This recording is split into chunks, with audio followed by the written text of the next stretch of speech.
哎呀，我的大娘子，您是不知道，那岑家大郎有才，二郎有貌，正好配府上的两位小姐。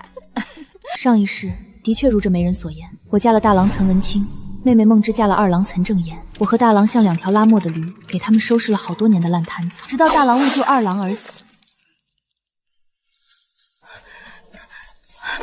文清，这是怎么回事？发生了什么？这一生太不值了，我就不配有一个貌美的夫人吗？原来收拾那些烂摊子时，他是心甘情愿的，不仅为了他弟弟，还为了我的妹妹。算了吧，大郎无貌，二郎无才，两个都非良配。香芝，你胡闹什么？给我坐下！我家大女儿是乖张了些，可小女儿梦之却是乖巧得很，是个贴心的。岑家那两位郎君到底是怎样的为人？大娘子您有所不知，那大郎君极有才能，年纪轻轻就管着家里的产业，好几个铺面，好多掌柜听他使唤，威风的不得了。大郎岑文清的确管着家产，为人精明能干，可他一辈子都没享过福，都在为他弟弟弟媳操心。我们家二郎啊，那可是一表人才，文韬武帅，样样精通，日后定能成就一番大事业。我家二郎自小就聪慧，最是个有孝心的。可不是嘛，二郎生得好，小时候街坊四邻成亲，都抢着让他去压床，都盼着能生这样一个俊俏的小子。那时我是心疼他的，我觉得我们很像，都是老实本分的普通孩子。你和大郎倒是相配。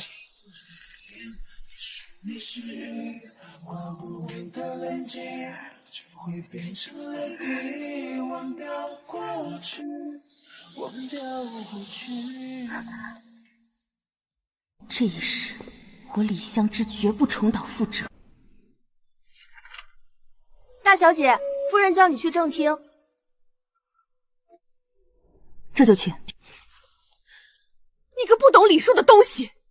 岑家提亲这么大的事儿，你竟敢当着媒人的面掀桌子！你眼里还有没有我这个当娘的？两个我都没看上，我都不嫁。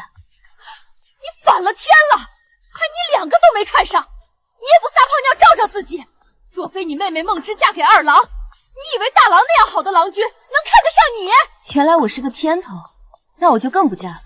人家既然都没看上我，我嫁去做什么？不行，你必须嫁！你不嫁，你妹妹怎么办？什么叫妹妹怎么办？你不嫁过去，你妹妹梦之怎么过好日子？谁来帮衬她？若大郎娶个厉害的媳妇儿，你妹妹在他手里怎能讨得了好？只有你们姐妹一起嫁过去，我才放心。哦，原来妹妹才是我的天头啊！合着没了我，她连好日子都过不上。废物！你说谁？你。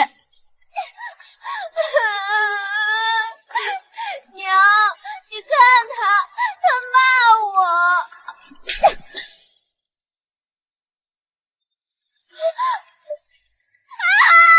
李香芝，你敢打我！你竟敢打我！我骂你怎么了？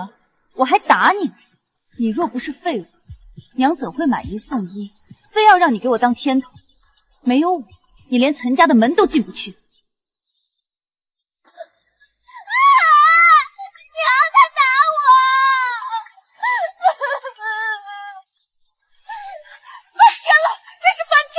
李香芝，老娘今日不扒了你的皮！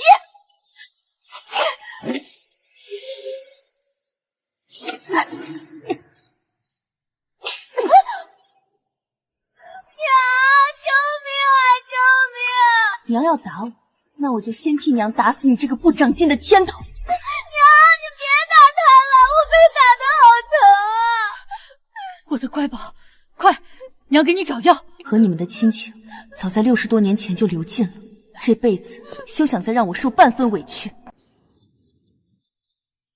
香芝，你今日跑来我这儿，还带了贴身的换洗衣服，是不是跟你爹娘闹别扭了？都这个时辰了，你家怎么连个找你的小厮丫鬟都没打发来？没人会来，我也早就已经不期待了。你呀，就是性子太倔。若是不痛快，今夜便在我这安稳睡下。好。李老哥，不是我说你们，香芝在我们这儿连着住了几日，你们当爹娘的倒真沉得住气。今儿若不是生意上路过碰见，你们是不是还要当没这个女儿？是，高兄说的是我们做爹娘的粗心了。这几日实在是店里太忙，没顾上，给府上添麻烦了，真是不该呀！死丫头，敢让我李家丢这么大脸，回去看我怎么收拾你！姐，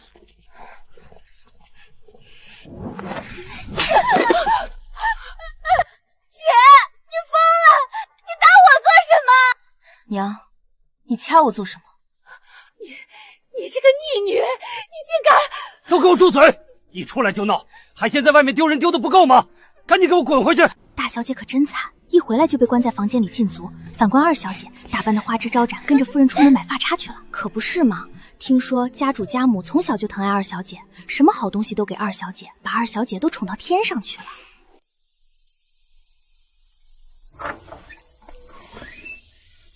爹娘禁我的足，我就毁掉你的宝贝衣服。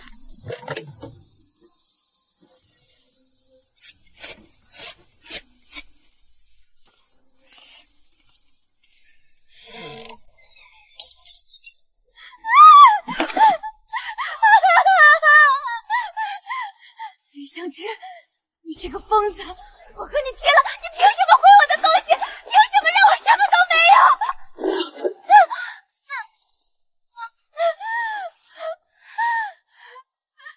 就凭你有，我没有。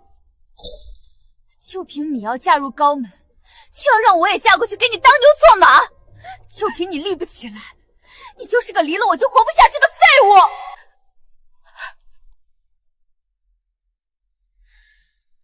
大郎有才，二郎有貌，这岑家一门双杰，偏偏才和貌怎么就不能同时出现在一个人身上？当真是个两难题。可如今香芝那死丫头是铁了心不肯嫁，我们衡量来衡量去，梦芝，你还是选大郎吧。容貌不是顶顶重要的，嫁汉汉穿衣吃饭过得好才是最重要的。我不！我已经和二郎相看过，也收了他的发钗，我早就对他有了情意，跟着二郎吃糠咽菜我也愿意。你们根本就不懂什么是情爱。这梦芝不省心，看到那个大女儿我更是头大。禁足也闭不住他，他会翻窗翻墙爬树，他是一点也不乖巧了。香芝，咱们凑的钱弄的这铺子总算开张了。2楼住人，1楼做生意，以后咱们自己当家做主。船家，向您打听个事儿，您这船上可有一位叫做宋恒林的小郎君？姑娘，你又来打听宋郎君啊？今日还是没有啊？你天天一大早守在这儿，老打听他做什么？上一世从岑家离开后，我遇到了宋恒林。香芝，是我容貌品行不得你喜欢，还是你还念着亡夫？都不是。我喜欢你的眼睛，狭长而清澈，美得像凤凰，有一种浴火重生的孤绝勇气。我在奈何桥上等到了在一起喝孟婆汤。你别来太早，10年、20年、30年，无论如何我都等你。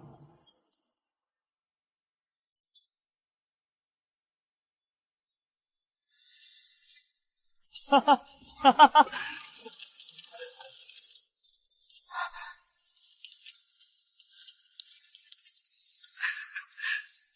姐姐，你在找我啊？可有什么事？恒林，我终于等到你了。奇怪。姐姐怎么哭了？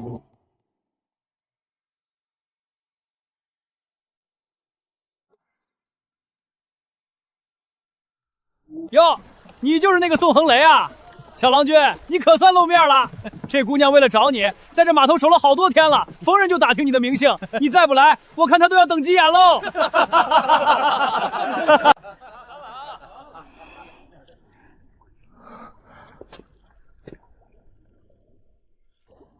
姐姐，你认识我啊？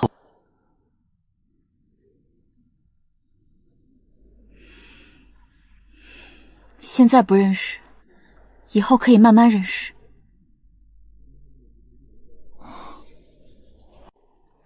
你家有人托我在这边关照你。行了，别愣着，先把你的东西拿好，手紧紧护着包袱。这地方码头鱼龙混杂，小贼多的是你数不过来的，千万别把东西弄丢了。多谢姐姐提醒，出门在外，还是姐姐心细。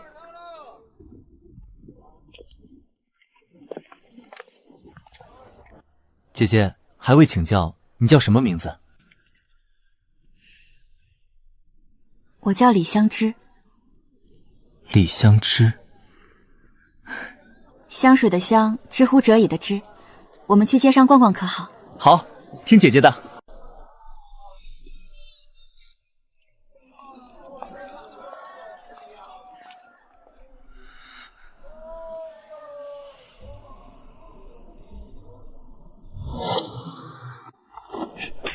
哎呦！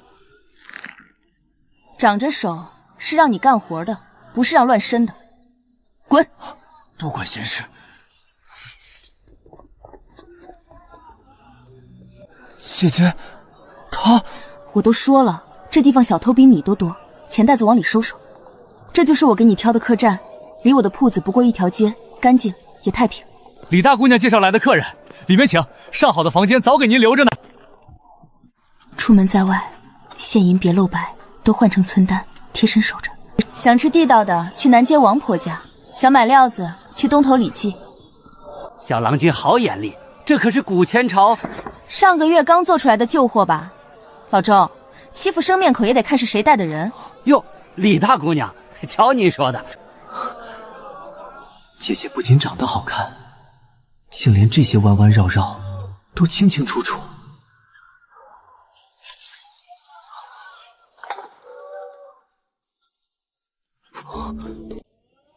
看你的调查也做得差不多了，既然事办完了，明日就快些启程回去禀告你爹娘，省得老人家日夜忧心。姐姐，一定要这么急吗？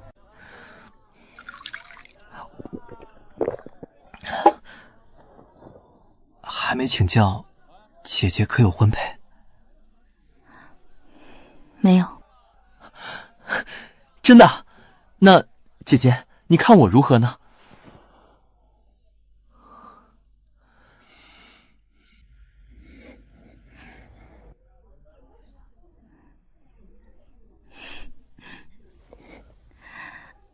你这孩子真是……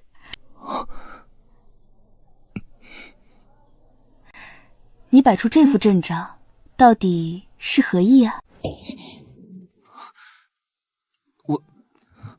我家境清白，父亲经商，母亲持家，家中虽非巨富，但断不会让未来的夫人受半点委屈。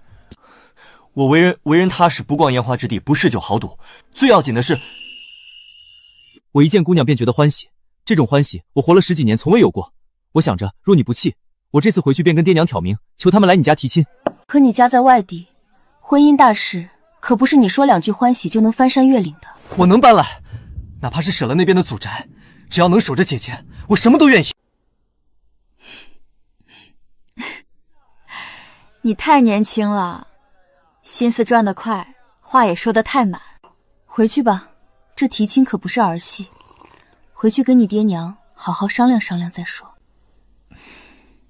我就知道，定是我年岁不够，还没立成家业，让姐姐觉得轻薄了。嘿，哪有一次投亲就能成功的呢？姐姐这是在考验我的信性。只要姐姐没说以后不见我，那我就有的是机会。1次不行就2次，2次不行就10次。我宋恒林最不缺的就是韧劲儿。你这傻子，哪里知道上一世你受了多少苦？宋郎君，该上船了，误了时辰可就赶不上这趟顺风了。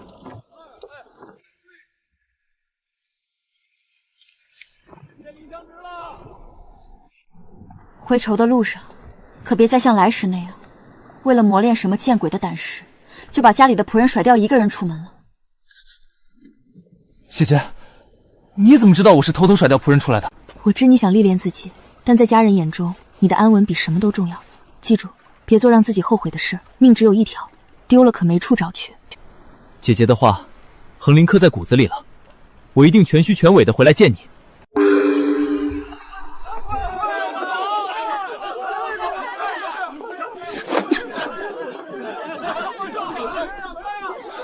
兄弟，快走吧！船家催了，再不上去跳板就撤了。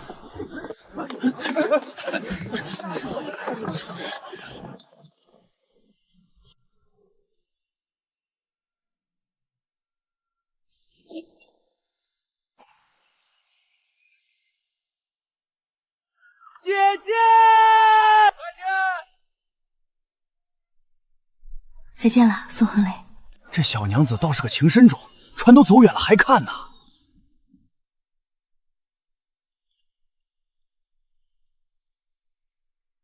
我不确定这次还会不会与你在一起，可看着那个被小贼偷光钱财、家破人亡的悲剧没有发生，看你现在这般鲜活，这般安然无恙，我真的很高兴。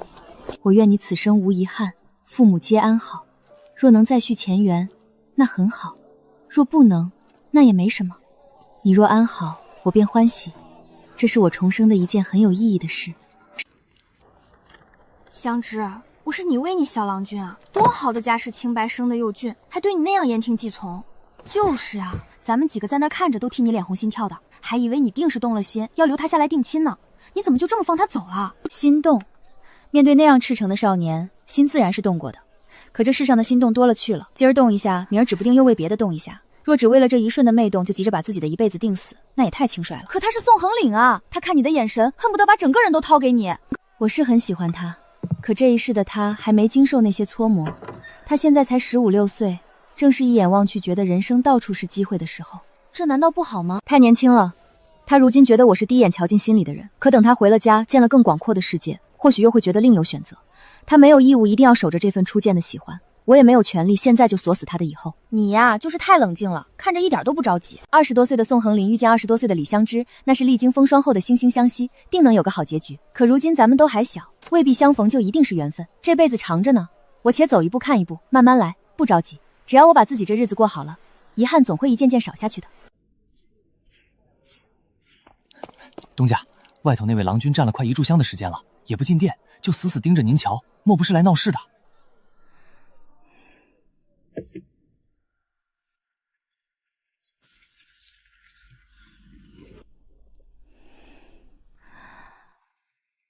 岑文清，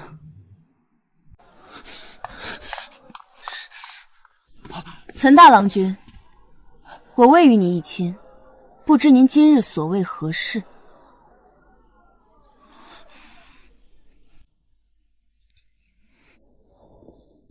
李家小姐，冒昧打扰了。我只想问清楚，当初一亲，你推得那般干脆，甚至不惜与家中闹僵，是不是因为我岑文清容貌不佳，你嫌我生得丑陋，这才不愿同我一亲？我和岑文清的恩怨早在前世那4年2清了。我离开岑家的时候气出了，钱也拿了，早就已经不恨了。毕竟他在我漫长的人生里，不过只存在了区区4年。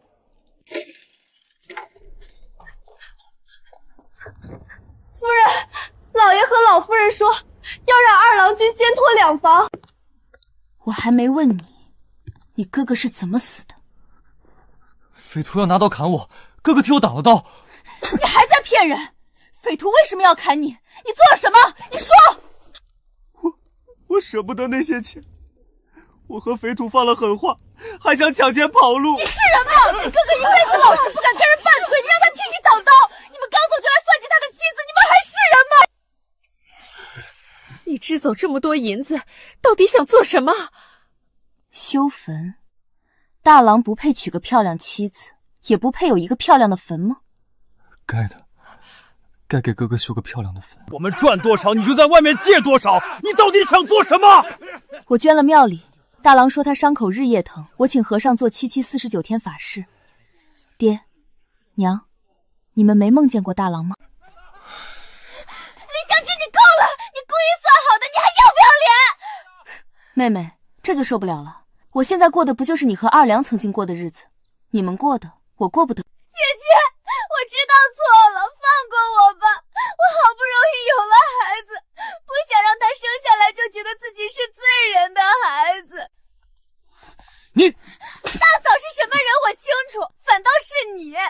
当初要不是你嫌弃那肥土丑，我又怎会得罪他？怎会有后来这些事？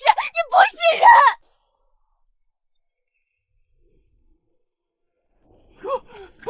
哥，对不起，我活着生不如死，是爹娘说我欠你一个儿子，让我肩挑两房的，我没想算计大嫂，我不是那样的人。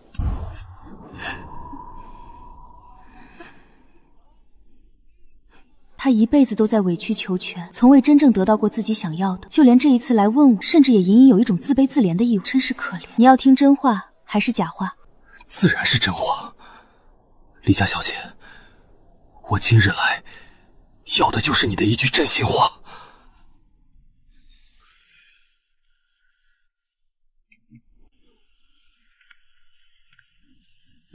你今日来究竟是为何？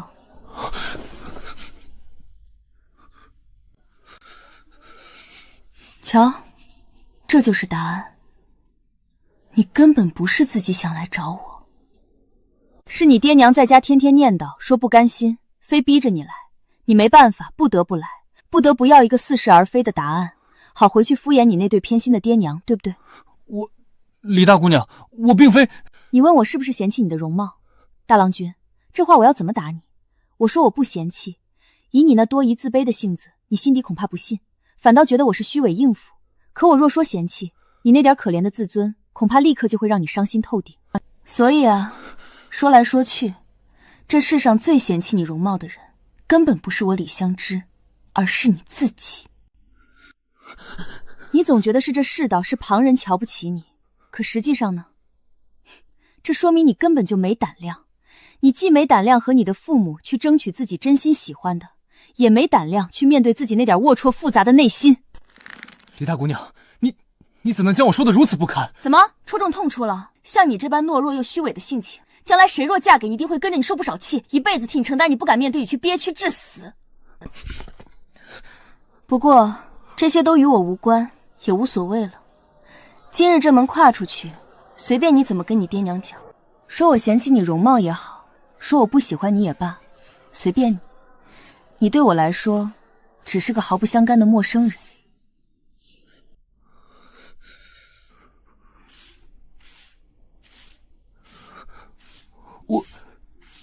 我只是想……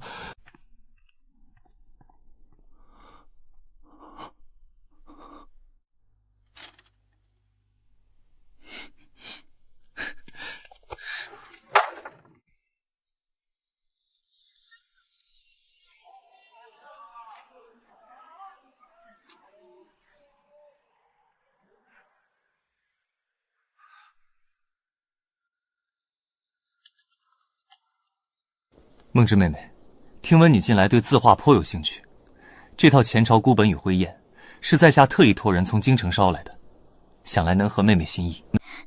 多谢大郎君，大郎君当真是有才，送的东西每一次都送到了我的心坎上。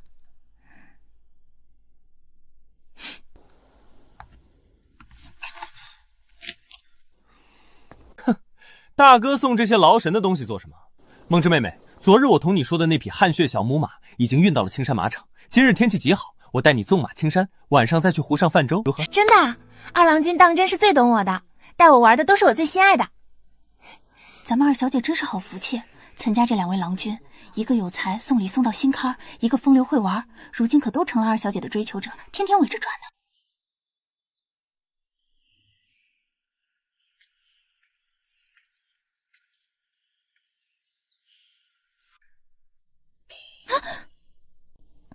姐姐，你天天闷着头看书，就一点也不艳羡我。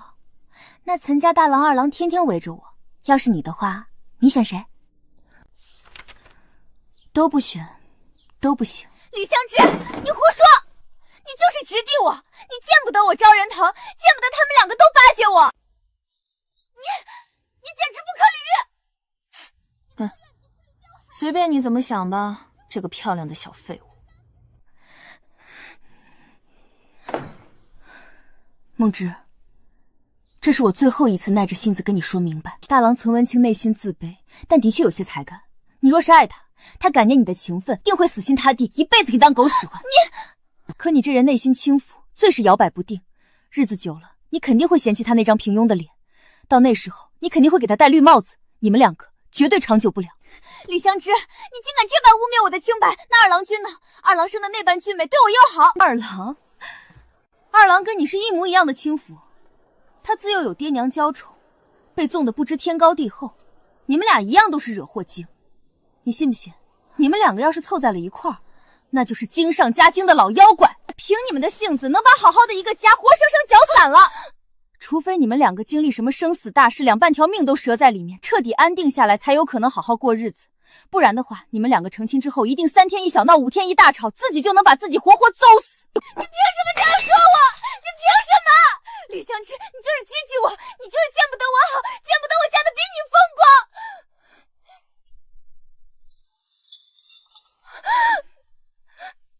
你吵什么吵？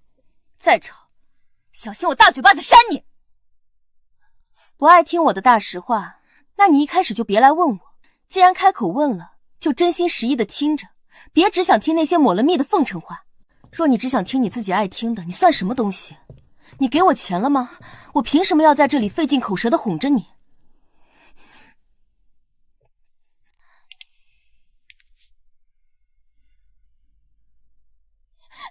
别打我！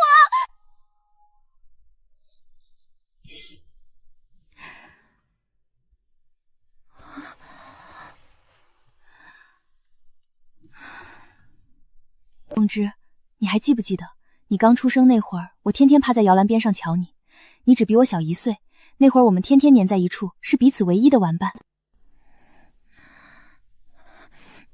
那后来，姐姐为什么总是不待见我，还捡了我的衣裳？后来啊，你越长越水灵，出落得像朵娇艳的花，我呢，却长得像个干瘪的苦瓜。娘总是把好的、漂亮的都留给你，但凡你哭一声，挨骂受罚的准是我。娘的偏心，生生拧断了我们之间的情分，让我们渐行渐远。我那时候也不是故意要跟姐姐抢的。我知道，其实我曾经是真的真心喜欢过你这个妹妹的。都是你，整日游手好闲，把本钱败光了。放屁！明明是你天天买止水粉柴，挥霍无度。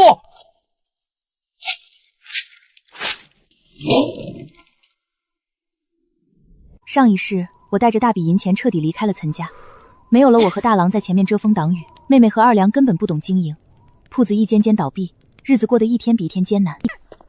后来好不容易熬着生了一双儿女，可儿女之间却多有不和，天天在家里争家产，闹个鸡犬不宁。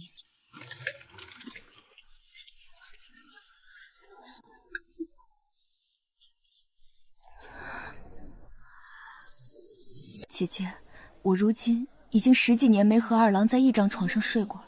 他嫌我老了弱，我也厌了他没本事。可看着孩子们，这日子心里堵得慌，想找个人说说话。姐姐，你刚才说起咱们小时候的事，到底想跟我说什么呀？梦之，你如今仗着年轻漂亮，大郎二郎天天围着你转，你觉得很得意。可你有没有想过，10年、20年、30年以后，等你老了该怎么办？老了不就是相夫教子，守着男人和孩子过日子吗？大家不都是这么过的？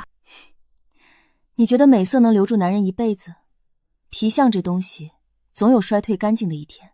等到了那时候，你们之间没有半点契合的灵魂，日子过得如同死水，除了相看两厌，还剩什么呢？怎么会？若他真心娶我，自然该一辈子待我好。一辈子？说你们只一味图着皮相好玩，生下一双儿女，日子却过得一团糟，到最后你嫌他无能败家，他厌你人老珠黄，你们彼此厌憎，却又因为是孩子爸妈，不得不死死绑在同一个火坑里，一辈子都挣脱不得。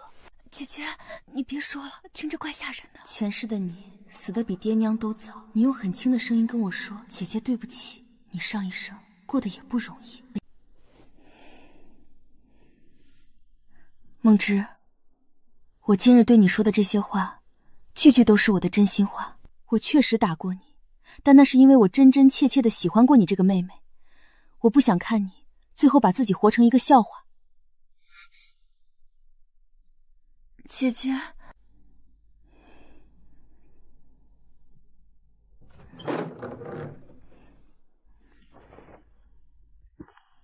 姐姐，你这是在做什么？你收拾这些东西要带到哪里去？我回自己的铺子去住，那楼上宽敞也清静，往后就不在家里挤着了。姐姐，你不回来了吗？你是不是还在生我的气？是不是因为我刚才和你顶嘴？他若是能听进去我刚才的话，自然很好，可他若是听不进去，那也是他的命。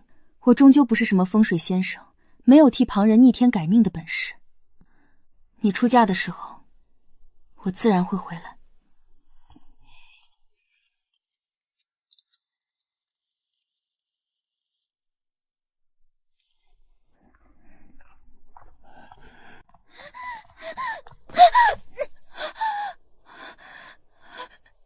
姐姐，你别走！姐姐，我以后再也不和你争了。不管是爹娘的疼爱，还是岑家的亲事，我通通都不和你争了。你别走好不好？他这脾性，纵使说了不争，想必往后做事也少不得别别呜呜的。可只要他肯说出口，总归是在长进了。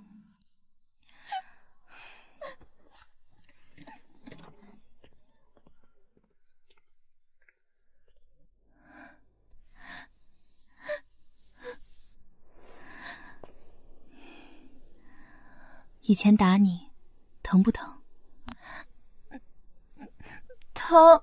知道疼，那以后可就要长进了。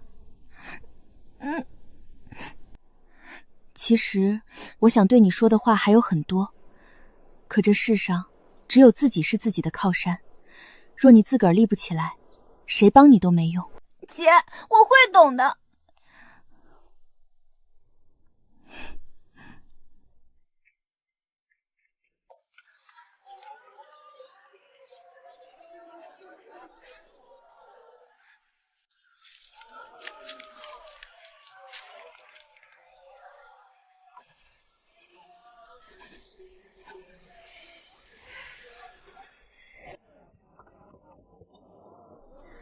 有话直说，别耽误我盘账。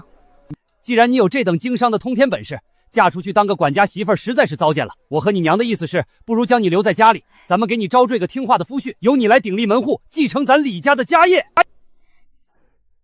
凭什么姐姐能招赘，我就一定要嫁人？我不依，我也留在家里招赘，我也要鼎立门户。胡闹！你向来是个娇气的，懂得什么经营？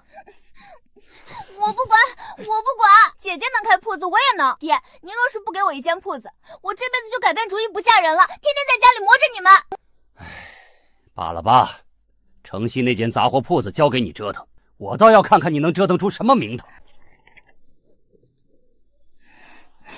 二小姐，这铺子里的生意一天不如一天，客人嫌咱们东西贵，都去别家了，这账面上全都在走下坡路啊。梦之妹妹莫慌，我来帮你。这货物的进价定高了，摆设也不对，我来替你重新盘整。大郎之，多亏有你。好啊，我当妹妹怎么不陪我去青山了？原来是和我大哥在这卿卿我我，真当小爷稀罕你。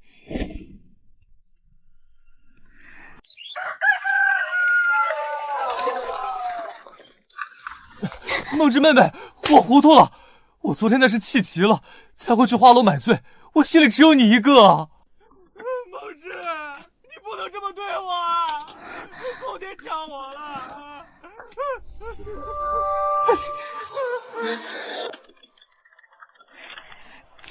二小姐，这进货的数和昨日卖出去的银钱怎么都对不上？咱们今日若是还盘不顺，账面可就全空了。梦之妹妹，你打错了，这盐铁的税银得先扣除。听我的，你做事不可这般急躁。往后若是管家，这些细碎的账目……够了，大郎君，我自己的铺子我自己会算，你唠唠叨说的我头疼。你先走吧，让我一个人待着。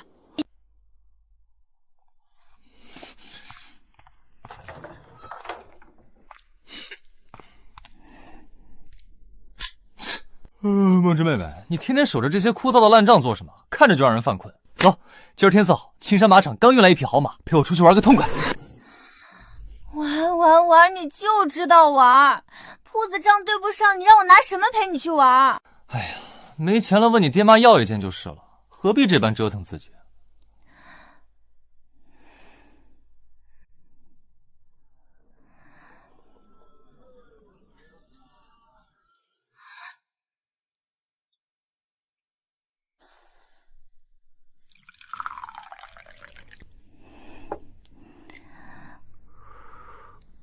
姐姐，我这些日子自个儿在铺子里折腾，账目一团糟，被那2个郎君烦得头疼。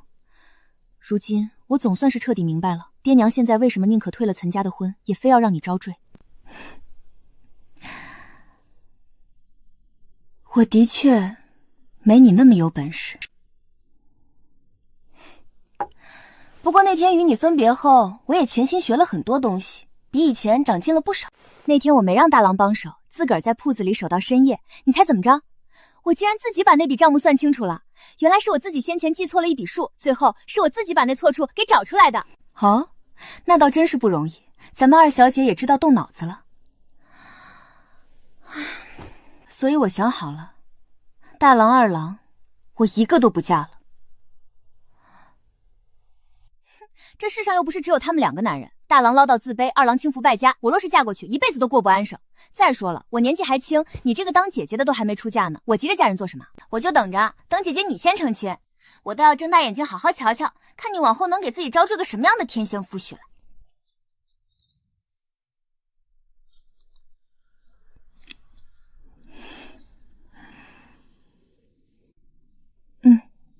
确实挺甜的。香芝，什么好东西啊，自个儿在这躲着偷吃呢？我那妹妹送来的，说是她最爱吃的松子糖，我刚才尝了一颗，当真挺好吃的。你们也快来尝尝，咱们分着吃。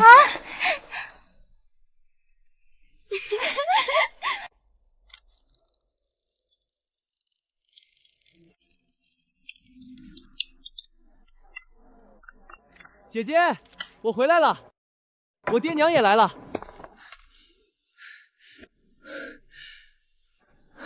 李香芝，瞧瞧，这宋家小郎子当真是有心，一走数月，竟真把高堂都接来咱们这儿安家做虎了。可不是，听闻他们连对接那间铺面都顶下来了，这是铁了心要在这儿扎根呢。香芝见过伯父伯母，一路车马劳顿，快请屋里坐。好闺女，快别多礼。恒离这一路上天天念叨你，说这里多亏了你照顾。如今我们在此处安了家，开了铺子，往后可少不得要常来往了。是啊，这小子心野，多亏大姑娘规劝，他才没在路上出乱子。哎呀，宋郎君，您这刚到就帮着干活，真是太劳烦您了。这算什么？姐姐铺子里的事儿就是我的事儿。姐姐，你看这货架子的料子，我亲自挑的，结实的很。账目若有算不清的，我来帮你核算。还有，这是我爹让我带过来的，这次进货短缺的资金我出了。姐姐，该出钱出钱，该出力出力，你只管差遣我就是了。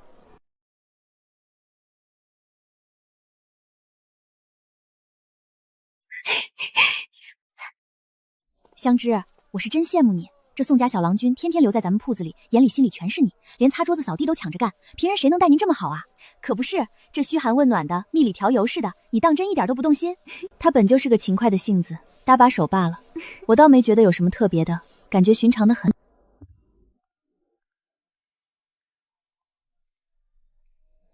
哟，很俏啊。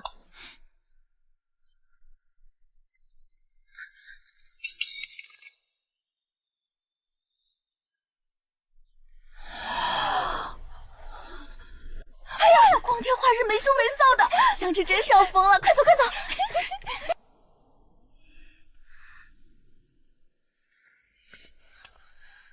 姐姐，这是我可以丢亲的意思吗？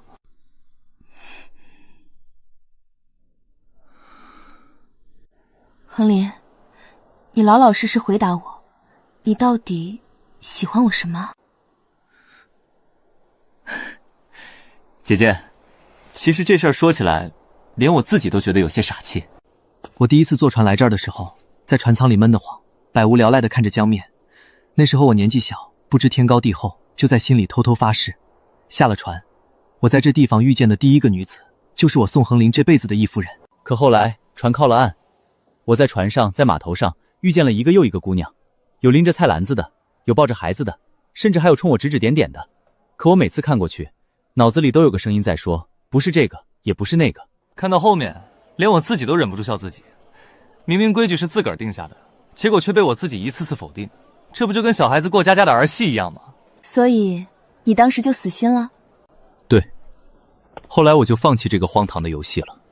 可谁能想到，就在我刚下船的那一刻，一抬头就看见了你。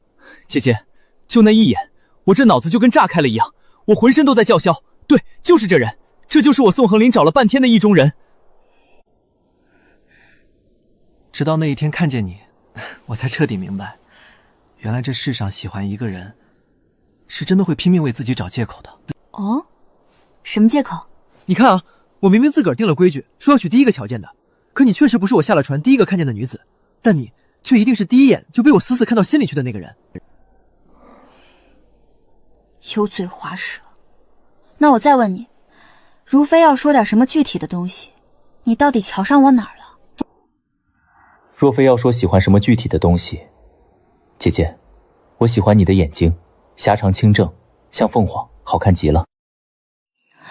像凤凰，美得惊人，这是他前世对我说过的话。10几岁的宋恒林和前世20几岁，甚至后来80几岁的宋恒林，全都是一样的，一样的喜欢我的眼睛，一样的对我一见倾心。我不是那个意思，你别哭。没有，你没说错，那就是提亲的意思。这李大姑娘也真是，先前李老爷两口子都松了口，答应让她招赘，鼎立李家这么大的门会了。她倒好，放着家业不要，竟然还一门心思的想着嫁人。可不是，老爷夫人能不急吗？宋家小子，你也瞧见了，我大女儿香芝如今手里经营着城里顶好的铺子，我们李家就这2个闺女，你若是个有担当的，就该招赘到我们李家来，往后这李家的门户由你和香芝一起顶着。爹娘，当初你们看不起我的时候，觉得我这容貌性情嫁给岑家大郎都是高攀，巴不得把我当成妹妹的天头一并打发了。如今瞧见我把生意经营得风生水起，看得起我了，便又指望着我留在家里招赘，鼎立门行。我们这还不是为了你，为了李家好？你招了赘，这万贯家财不都是你的？你这丫头怎么好坏不分，凡事非要跟我们拧着干？还是那句话，这日子不是你们想开始就开始，想停止就停止，更不是你们想让我如何我就得如何。人，我是一定要嫁给宋恒林的。你们若是不同意，大可以不来喝这杯喜酒。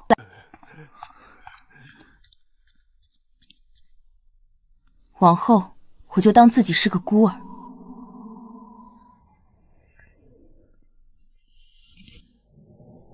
你反了天了，竟然敢说出这种大逆不道的话！真是不孝的白眼狼！我们生你养你，你如今翅膀硬了，不仅要嫁个外地人，连爹娘都不认了。我既然是忤逆女，你们自然指望不上。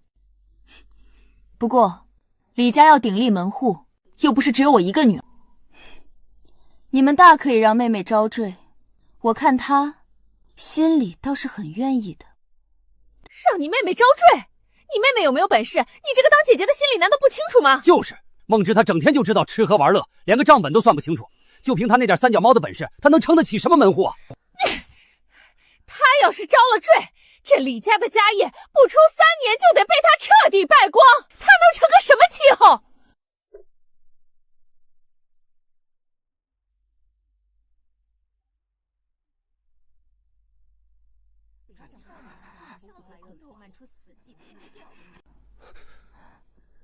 孟芝，你什么时候来的？孟芝啊，爹娘刚才只是随口一说，不是那个意思。孟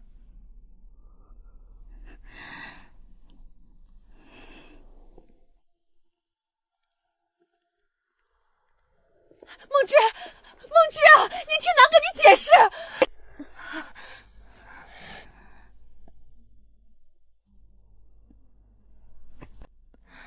就这样吧，往后这李家的万贯家业，你们愿意给谁就给谁，我李香芝绝不插手。你们给我多少，我往后就养你们多少老， 1分不少，但也1分不多。你这是什么话？难道无私产你就不给爹娘养老了？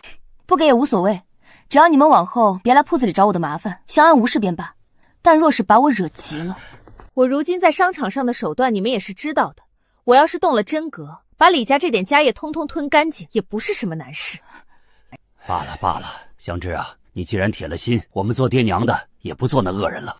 对，那宋家小郎君，咱们还是老老实实坐下来商议商议你们的成亲婚期吧，别耽误了吉时。世上到底没有一杆秤能称量清楚这些情感，既然理不清，那便罢了，只得过且过吧。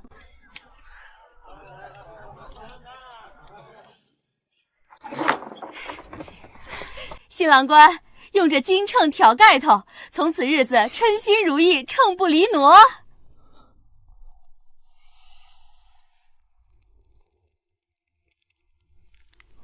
少爷，该喝合卺酒了，您盯着少奶奶都瞧傻了。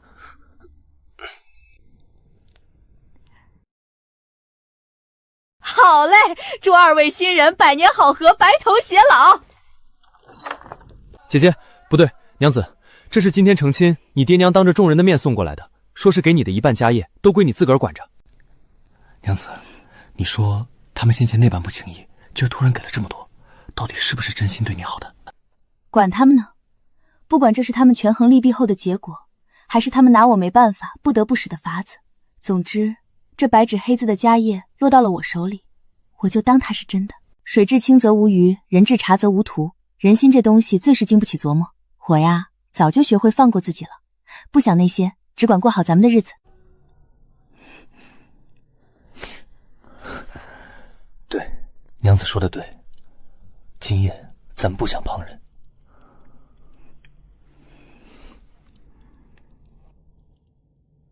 老头子，咱们在老家被那些眼红的族人排挤，天天过得提心吊胆，如今到了这儿，我这心里才算真正松了一口气。谁说不是呢？最要紧的是看着恒林成家立业，天天浑身是劲儿，娶了香芝这么个贤内助，是他小子的福气。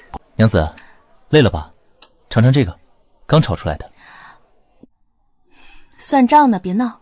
姐姐果然找了个好夫婿，希望你们能够白头偕老。我的如意郎君又在哪儿呢？他会不会像姐夫一样好呢？岑正言，你往后别再来找我了，整日只知道泡在花楼里，那逛花楼的能是什么好男人？梦芝，你误会我了，我发誓，我都是逢场作戏，那些地方我根本没走心。我故意去花楼，不过是前些日子看你跟大哥走得近，故意去气你的。你不能因为这个就彻底不理我啊！我这心里可只有你一个。故意气我？岑正言，你少拿这种鬼话来糊弄我。我姐夫宋恒林从来不会逛花楼，我爹不逛，你爹不逛，连你亲哥哥大郎也从不沾染那些脏地方，怎么偏偏就你特殊？我那不是一时糊涂。糊涂？我姐夫跟姐姐生气了，也断不会做错事去故意气我姐姐，他根本就舍不得让我姐姐受半点气。可你呢？我还没和你怎么样呢，你就使出这种下作手段来气我，这叫不懂珍惜。我若真瞎了眼嫁给你，今后那日子还了得？天天看着你往花楼跑，守一辈子活寡吗？李梦芝，小爷我好声好气来求你，你别给脸不要脸。在这城里，除了我，谁还能配得上你这张脸？配不配得上，可不是你说了算的。再者，有一件事你怕是还不知道吧？我已经跟爹娘说好了，我是要招赘的。岑正言，我且问你，你能来我李家做赘婿吗？你疯了！居然让我去当赘婿，那下贱玩意儿我岑正言死也不可能做。那就别在这儿碍我的眼。这一道门彻底隔断了他们两世的纠葛。老爷夫人，今儿个岑家送了喜帖过来，岑家大郎文清和二郎郑言这月都已另娶了旁人家的姑娘为妻，婚事办得挺热闹。